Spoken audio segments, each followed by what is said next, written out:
మీకు ఏ టేకవే సందేశాలు లేదా మీరు తెలుసుకున్న విషయాలు ఏమిటి?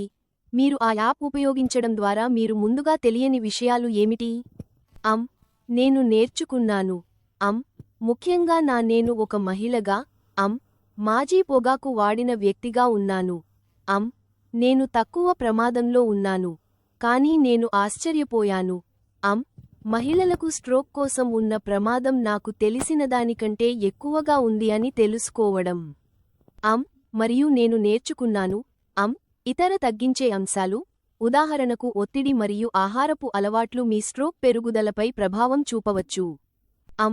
నేను ముందుగా వాటిలో ఏదీ తెలియదు. నేను కూడా నేర్చుకున్నాను. స్ట్రోక్ యొక్క లక్షణాలు నేను మొదటగా ఊహించిన దానికంటే చాలా కష్టంగా గుర్తించగలవు. ఇది సాధారణంగా ఎవరికైనా స్పష్టంగా ఉండే విషయానికి కాదు. కాబట్టి స్ట్రోక్ యొక్క లక్షణాలను నేర్చుకోవడం నాకు ఖచ్చితంగా సహాయపడింది. నేను ఎప్పుడైనా ఆ పరిస్థితిని ఎదుర్కొంటున్నప్పుడు నా మనస్సులో ఉంచుకోవడానికి, నేను ఉన్న వ్యక్తి స్ట్రోక్ అనుభవిస్తున్నప్పుడు. మరియు ఇది నాకు చాలా విషయాలను తెరిచింది. మరియు దీని దీర్ఘకాలిక ప్రభావాలు నాకు లేదా స్ట్రోక్ అనుభవించిన వ్యక్తికి కలిగే ప్రభావం గురించి. మీరు స్ట్రోక్ రిస్కోమీటర్ గురించి ఏమనుకుంటారు మరియు ఆ యాప్ గురించి మీకు నచ్చిన లేదా నచ్చని అంశాలు ఏమైనా ఉన్నాయా? నాకు ఆ యాప్ నచ్చింది ఎందుకంటే అది చాలా సులభంగా ఉపయోగించగలిగింది. అన్ని పదజాలం సాదా, సులభమైన ఇంగ్లీష్లో ఉంది కాబట్టి నేను దాన్ని అర్థం చేసుకోగలిగాను.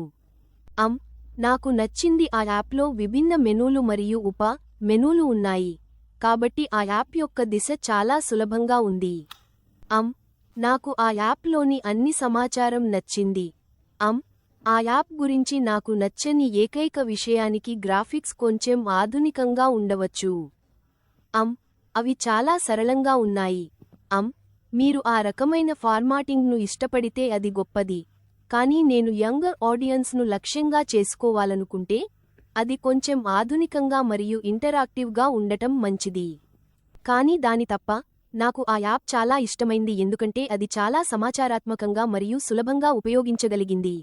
ఆ యాప్ ఉపయోగించిన ఫలితంగా మీరు మీ కార్యకలాపాలు లేదా ఆరోగ్య రొటీన్లలో ఏమైనా మార్పులు చేశారా? అవును, నేను నిజంగా నా పొగాకు అలవాట్ల గురించి ఆలోచించాను. నేను వారానికి దాదాపు 1 ప్యాకెట్ సిగరెట్లు పొగుస్తున్నాను మరియు మిగతా అన్ని భయంకరమైన దుష్ప్రభావాల కంటే అది మీ స్ట్రోక్ ప్రమాదాన్ని ఎంతగా ప్రభావితం చేయగలదో నాకు తెలుసు. మరియు నేను జూలై 2017లో పొగ త్రాగడం మానేశాను. కాబట్టి ఇప్పుడు 1 సంవత్సరం అవుతోంది మరియు అది నా మొత్తం ఆరోగ్యానికి స్పష్టంగా పెద్ద సహాయం చేసింది. కానీ ఇది నా స్ట్రోక్ ప్రమాదాన్ని కూడా తగ్గిస్తుంది. మరియు నేను చేస్తున్న ఇతర విషయాలు మరింత ఆరోగ్యకరమైన ఆహారం మరియు వ్యాయామం ఎందుకంటే అది కూడా మీ స్ట్రోక్ ప్రమాదంపై ఎంత ప్రభావం చూపగలదో నాకు తెలియదు.